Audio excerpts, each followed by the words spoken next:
maka saudara-saudara umat Islam, kita masih punya pilihan yang ketiga. Apa pilihan yang ketiga?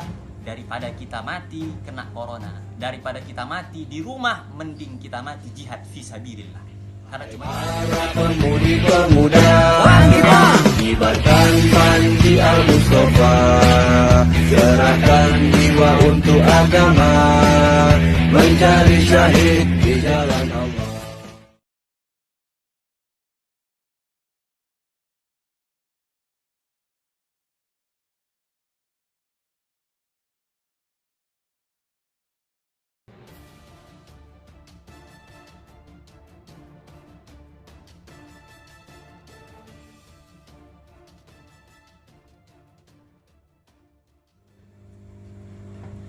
A'udzubillahi minasyaitonirrajim. Bismillahirrahmanirrahim. Alhamdulillahi dzil jalali wa syari'il harami wal halali, tsumma salatullahi ma'assalam ala nabiyil mustafa al-kiram. Amma ba'd. Saya Zain bin Ali bin Smith, selaku keluarga dari Habibana Bahar bin Ali bin Smith, dan juga saya sebagai perwakilan dari keluarga besar Tajul Alawin, dan juga sebagai perwakilan daripada keluarga besar bin Smith, bahwasanya kami sebagai selaku keluarga sangat menolak keras terhadap ketidakadilan yang telah dilakukan oleh rezim baik polisi ataupun pemerintah kepada guru kita Habibana Bahar bin Ali bin Smith. Ada 3 keberatan yang kita sangat-sangat keberatan. Yang pertama, keberatan ketika penjemputan Habibana Bahar bin Ali bin Smith. Keberatan yang pertama, ketika Habib Bahar ingin berpamitan kepada keluarganya, karena beliau sudah tahu beliau akan masuk dalam jangka waktu yang akan panjang mungkin, beliau pun berpamitan kepada istrinya, itu pun tidak diperbolehkan kepada polisi. Dari polisi mereka tidak memperbolehkan hal-hal tersebut. Padahal seharusnya polisi memperbolehkan, karena saat-saat terakhir Habib Bahar ingin melihat keluarganya lagi. Itu yang pertama. Kemudian keberatan yang kedua, ketika Habib Bahar tidak diperbolehkan untuk bertemu dengan istrinya, untuk bertemu dengan keluarganya, maka Habib Bahar pun minta izin untuk pergi ke majelis berpamitan dengan anak-anak majelisnya dan juga berpamitan kepada seluruh santri-santrinya. Itu pun juga ditolak mentah-mentah oleh seluruh pemerintah polisi yang datang menjemput ketika itu. Kemudian keberatan yang ketiga, ketika dalam keadaan Habib Bahar ingin dijemput, para jamaah yang ada di sini, seluruh polisi melarang mereka untuk memegang HP.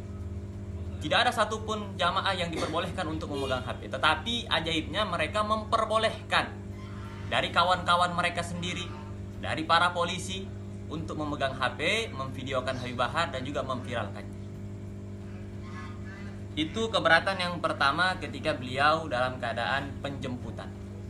Kemudian keberatan yang kedua adalah ketika keluarga ingin menjenguk Habib Bahar di lapas Gunung Sindur. Keberatan yang pertama, seharusnya Habib Bahar dipindahkan bukan di Gunung Sindur, karena Gunung Sindur itu adalah lapasnya para teroris, adalah penjaranya para teroris, adalah penjaranya orang-orang yang narkoba. Sedangkan kesalahan Habib Bahar itu apa? Sehingga harus dipindahkan ke lapas Gunung Sindur. Itu keberatan yang pertama. Seharusnya beliau dipindahkan lagi di Pondok Rajek. Kemudian keberatan yang kedua adalah ketika keluarga ingin menjenguk Habibana Bahar bin Ali bin Smith, itu tidak diperbolehkan sama sekali untuk masuk. Padahal beliau Habib Bahar ditahan dalam keadaan sakit. Keluarga dengan tujuan ingin memberikan obat, keluarga dengan tujuan ingin memberikan berbagai macam obat-obatan beliau, karena beliau ditangkap dan beliau ditahan dalam keadaan belum sehat. Begitu juga pengacara yang datang ketika itu. Seharusnya kalau kita sesuai dengan hukum negara kita, maka seharusnya para pemerintah polisi itu seharusnya mereka memperbolehkan Habib Bahar untuk dijenguk oleh keluarganya, apalagi dijenguk oleh pengacaranya. Kita yang ketiga adalah ketika Habib Bahar berada di Gunung Sindur, itu polisi menjanjikan kepada keluarga agar Habib Bahar diisolasi di lapas Gunung Sindur 6 hari 6 malam. Itu janjinya polisi itu. Tapi apa yang terjadi? beliau pun dipindah dari tempat teroris menuju tempat orang-orang yang dihukumi mati, yaitu di lapas Nusa Kambangan. Padahal mereka telah menjanjikan Habib Bahar selama 6 hari 6 malam akan diisolasikan di lapas Gunung Sindur. Tetapi akhirnya mereka pun mengingkari janjinya mereka. Kemudian keberatan kita yang ketiga adalah ketika perpindahan dari Gunung Sindur, lapas Gunung Sindur menuju ke lapas Nusa Kambangan. Ketika lapas Gunung Sindur kita keberatan, karena beliau dipindah seharusnya di Pondok Rajab, kenapa kok di Gunung Sindur? Dan lebih keberatan lagi ketika beliau dipindahkan berada di lapas Nusa Kambangan. Karena itu lapas yang sangat-sangat ketat. Karena itu lapas adalah di mana ditahannya para pembunuh-pembunuh, adalah di mana ditahannya orang-orang yang telah dihukumi seumur hidup, narkoba, teroris. Sedangkan kesalahan Habib Bahar apa? Sehingga para oknum polisi, para pemerintah, para rezim, alasan mereka apa untuk memindahkan Habib Bahar di tempat yang sangat jauh? Itu yang pertama. Kemudian yang kedua adalah ketika Habib Bahar dipindahkan dari lapas Gunung Sindur menuju lapas Nusa Kambangan, itu tanpa ada pemberitahuan kepada keluarga.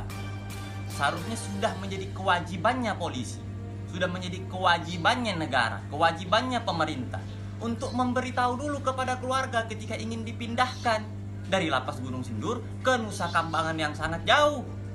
Tapi tidak ada pemberitahuan. Justru mereka memindahkan, menjemput Habib Bahar di waktu malam. Mereka juga memindahkan Habib Bahar di waktu malam. Ini sistem PKI. Sebagaimana PKI ketika menjemput para jenderal-jenderal di waktu malam. Maksudnya apa? Emang salah ulamanya kita itu apa? Ketika sudah sangat-sangat banyak ketidakadilan di negara itu, sehingga pemerintah hanya memberikan kita dua pilihan. Pilihan yang pertama adalah kita mati kena corona. Pilihan yang kedua adalah kita mati di rumah kelaparan karena tidak sanggup untuk membiayai kehidupan. Maka saudara-saudara umat Islam, kita masih punya pilihan yang ketiga. Apa pilihan yang ketiga? Daripada kita mati kena corona, daripada kita mati di rumah, mending kita mati jihad fisabilillah.